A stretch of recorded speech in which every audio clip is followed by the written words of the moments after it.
Hello everyone, welcome back to Jeeva recipes. இன்றைக்கி நம்ம கிச்சனில் ஒரு சூப்பரான யம்மியான நான்வெஜ் ரெசிபி பார்க்க போகிறோங்க. நான்வெஜ்னாலே எல்லாருக்கும் பிடிக்கும். இந்த நான்வெஜ் ரெசிபி என்னென்னு பார்த்தீங்கன்னா, நண்டு வச்சு நம்ம கிரேவி பண்ண போகிறோம். இந்த நண்டு கிரேவி எப்படி பண்ணலான்னு வாங்க நம்ம வீடியோக்குள்ளே போய் பார்க்கலாம். பார்க்கும் போதே செமையாக இருக்குது பாருங்கள் நண்டு கிரேவி. இதுக்கு முக்கியமான பொருள் பார்த்திங்கன்னா நண்டு. இதில் நான் ஒரு 3/4 கிலோ நண்டு எடுத்துருக்கோங்க. நல்லா பெரிய பெரிய நண்டு. கொடுக்கு தனியாக எடுத்துக்கோங்க. நான் கொடுக்கு இதில் தனியாக எடுக்கல. இது எப்படி க்ளீன் பண்ணுறான்ற வீடியோவும் நான் தனியாக போட்டிருக்கேங்க.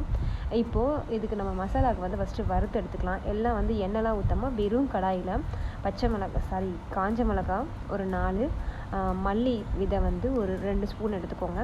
1 ஸ்பூன் மிளகு, 1/2 ஸ்பூன் சீரகம், பட்டை ஒரு சின்ன பீஸு, அதுக்கப்புறம் கிராம்பு ஒரு 2 கிராம்பு போட்டுக்கோங்க. ஒரே ஒரு ஏலக்காய் போட்டுக்கோங்க. அதுக்கடுத்து கருவேப்பிலை இருந்தால் போட்டுக்கோங்க. இதில் நான் மிஸ் பண்ணிட்டேன். இது நான் மெஷர்மெண்ட்டை நான் வீடியோவில் மிஸ் பண்ணனால நான் அப்படியே வறுத்து வச்சுருக்கேன். நான் உங்களுக்கு காமிச்சிருக்கேன். இதை நம்ம அப்படியே தனியாக எடுத்து வச்சிடலாம், ஆறட்டும். இப்போது தனியாக ஒரு கடாயில் எண்ணெய் ஊற்றிக்கோங்க. இதில் ஒரு பிரிஞ்சி இலை, சோம்பு, 3 பச்சை மிளகாய் தான் யூஸ் பண்ணிக்கலாம். நம்ம காஞ்ச மிளகாய் தான் நான் யூஸ் பண்ணுறேன். உங்களுக்கு பச்சை மிளகாய் இருந்தாலும் நீங்கள் இது பண்ணிக்கோங்க. இதில் ஒரு 2 கருவேப்பிலை போட்டுக்கோங்க. அதுக்கடுத்து சின்ன சின்னதாக கட் பண்ணி வச்சுருக்கேன் ஒரு பெரிய சைஸு 2 வெங்காயம் நம்ம இதை யூஸ் பண்ணியிருக்கோங்க. உங்களுக்கு கிரேவி எந்த அளவுக்கு வேணுமோ அந்த அளவுக்கு நீங்கள் வெங்காயம் சேர்த்துக்கலாம். இது நல்லா வதங்கி வந்தது உடனே ஒரு 2 தக்காளி சேர்த்துக்கலாம், பழுத்த தக்காளி. இதுவும் நல்லா வதங்கி வரட்டுங்க.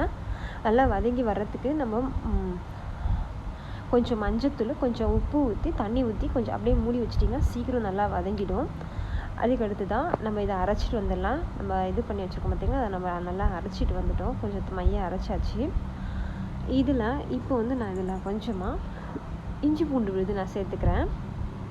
இஞ்சி பூண்டு விழுது சேர்த்துட்டு நல்லா வதக்கிக்கலாம். அந்த இஞ்சி பூண்டோடைய பச்சை வாசனை நல்லா போகணும்.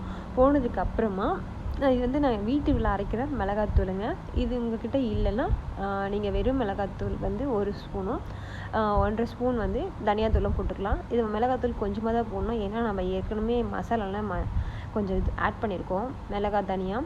இப்போ அந்த நண்டை போட்டு நல்லா வதக்கிக்கலாம். இப்போ அந்த அரைச்சி வச்சுருக்கோம் பார்த்திங்களா கிரேவி, அதையும் போட்டு நல்லா வதக்கிக்கோங்க. கொஞ்ச நேரம் நல்லா வதக்கணும். அந்த கிரேவி அந்த நண்டுக்குள்ளே இறங்கணும். இந்த நண்டோட சின்ன சின்ன கொடுக்கலாக இருக்குது பார்த்திங்களா, அதெல்லாம் லைட்டாக வெட்டி விட்டுட்டிங்கன்னா அந்த சாறு உள்ளே போகும். இப்போ கொஞ்சமாக தண்ணி ஊற்றி அந்த நண்டு முழுகிற அளவுக்கு தண்ணி விட்டு கொதிக்க வைக்கணுங்க. மூடி போட்டு நல்லா கொதிக்கணும். நண்டோட கலர் ஃபுல்லாக மாறிடும், ஆரஞ்சு கலராக மாறினோடனே அப்புறம் அந்த குழம்பு கொஞ்சம் நல்லா சுண்டி வந்துடும். அப்போ நீங்கள் இறக்கிட்டிங்கன்னா நண்டு குழம்பு ரெடி ஆகிடுச்சிங்க. ஓகே ஃப்ரெண்ட்ஸ், நம்ம வீடியோ உங்களுக்கு பிடிச்சிருந்தா லைக் பண்ணுங்கள், கமெண்ட் பண்ணுங்கள், ஷேர் பண்ணுங்கள். பாய்.